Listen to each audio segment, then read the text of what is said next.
نبی پاک کے عشق میں جس کو رونے کا لطف مل جائے، نبی پاک کی یاد میں تڑپنے کا جس کو لطف مل جائے، مدینے کی یاد جسے تڑپاتی رہے، تو پھر یہ دنیا کی ان چیزوں میں اس کا دل بھی نہیں لگتا۔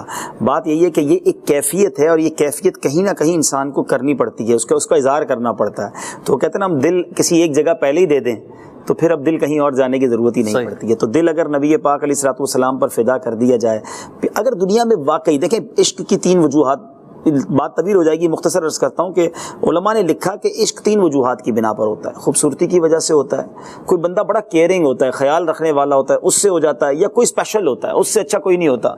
تو اگر ان تینوں چیزوں میں بھی نبی پاک کو دیکھا جائے تو نہ نبی پاک جیسا کوئی اسپیشل ہے، نہ ایسا کوئی خیال رکھنے والا ہے جو رب حبلی امتی کہتے ہوئے پیدا ہوئے، پیدا ہوتے وقت بھی ہمیں یاد رکھا، زندگی بھر دعائیں کی، اور محشر کے دن بھی ہمیں کرم نوازی فرمائیں گے۔ اور حسین کیسا ایسا تجھے خالق نے طرح دار بنایا، یوسف کو تیرا طالب دیدار بنایا۔ تو نہ حسین نبی پاک جیسا کوئی کائنات میں آیا نہ آئے گا۔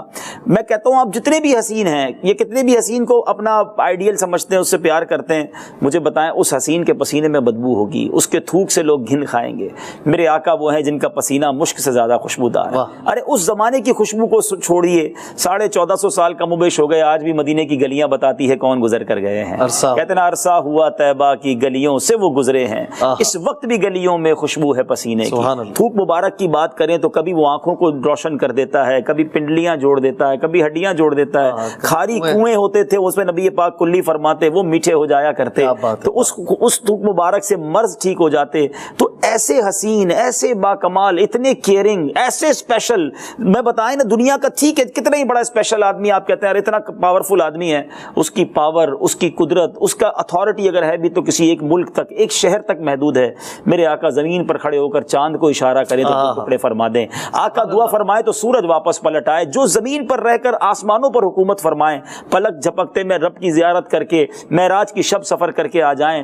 تو یہ وہ تمام اسپیشلٹیز ہیں جس کا کائنات میں کوئی مقابلہ نہیں کر سکتا۔ ایسے پیارے سے محبت، ہاں، تو جس کا حسن اللہ کو بھا گیا، ایسے پیارے سے محبت کیجئے۔ تو یہ حق ہے نبی پاک علیہ الصلوۃ والسلام کا، یہ حق ہے کہ انہی سے محبت کی جائے۔